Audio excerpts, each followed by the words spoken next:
ভাইহাটাৰ কৰত নৱনিৰ্বাচিত সাংসদ দিলীপ শইকীয়াক সতীৰ্থ সন্মিলনত সম্বৰ্ধনা।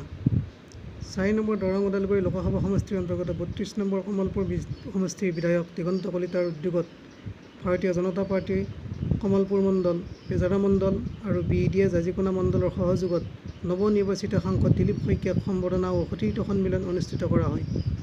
সতীৰ্থ সন্মিলনত প্ৰায় সংখ্যক বিজেপি দলৰ নেতা-কৰ্মীসকল উপস্থিত হৈ দ্বিতীয়বাৰৰ বাবে নিৰ্বাচিত হোৱা সাংসদগৰাকীক উষ্ম সম্বৰ্ধনা জনায়। এই অনুষ্ঠানত সাংসদ দিলীপ শইকীয়া আৰু কমলপুৰৰ বিধায়ক দিগন্ত কলিতাই বিগত লোকসভা নিৰ্বাচনত বিজেপি দলে কৰা প্ৰদৰ্শনৰ ওপৰত বিশদভাৱে আলোকপাত কৰে। নিউজ ডেস্ক ৰিপৰ্ট, টাইমছ অসমীয়া।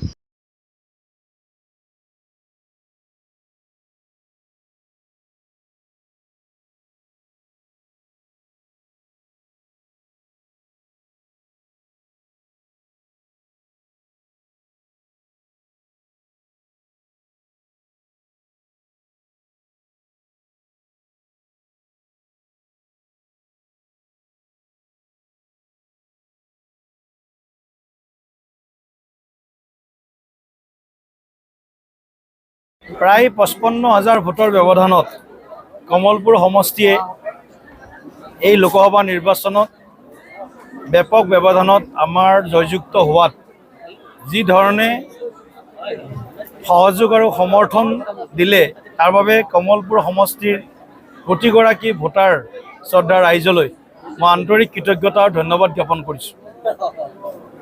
বিশেষকৈ আমি মিত্ৰজোঁট বিজেপি, অগপ, UPPL তিনিওটা দলৰ নেতৃত্ব আৰু কাৰ্যকৰ্তা সকলোৱে যি ধৰণে নিজ নিজ অঞ্চলত নিজ নিজ বুথত আমাক জয়যুক্ত কৰোৱাৰ বাবে মোদী ডাঙৰীয়াক আকৌ এবাৰ প্ৰধানমন্ত্ৰী হিচাপে নিৰ্বাচিত কৰাৰ হেঁপাহেৰে মুখ্যমন্ত্ৰী ডাঙৰীয়াৰ হাত শক্তিশালী কৰি এটা পৰিপক্ক সিদ্ধান্ত ল'লে, নিশ্চিতভাৱে এয়া ভাৰতবৰ্ষৰ ৰাজনৈতিক ক্ষেত্ৰখনত বা ৰাজনৈতিক প্ৰেক্ষাপটত বা অসমৰ ৰাজনৈতিক প্ৰেক্ষাপটত এক উল্লেখনীয় ঘটনা। গতিকে মই ভাবোঁ যে আমাৰ যি উন্নয়নমুখী যাত্ৰা, অগ্ৰগামী অসম প্ৰতিষ্ঠাৰ আমাৰ যি সংগ্ৰাম, আমাৰ যি লক্ষ্য, এই লক্ষ্য প্ৰাপ্তিৰ দিশত কমলপুৰবাসী ৰাইজে আমাক আকুণ্ঠ সমৰ্থন জনাইছে।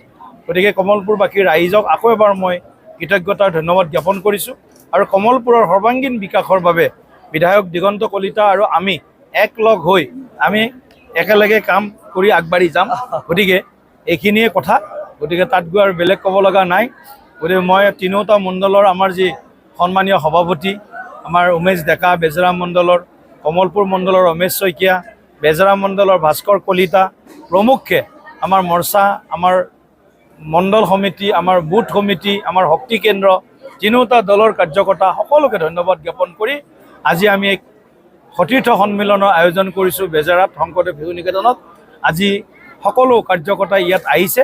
গতিকে মই সকলোকে আজি এই অনুষ্ঠান সাফল্যমণ্ডিত কৰাৰ বাবেও আৰু আমাক যি মানে আকুণ্ঠ মৰম আৰু সঁহাৰি জনালে বা সন্মান জনালে তাৰ বাবে তেখেতসকলক মই নমস্কাৰ জনাইছোঁ।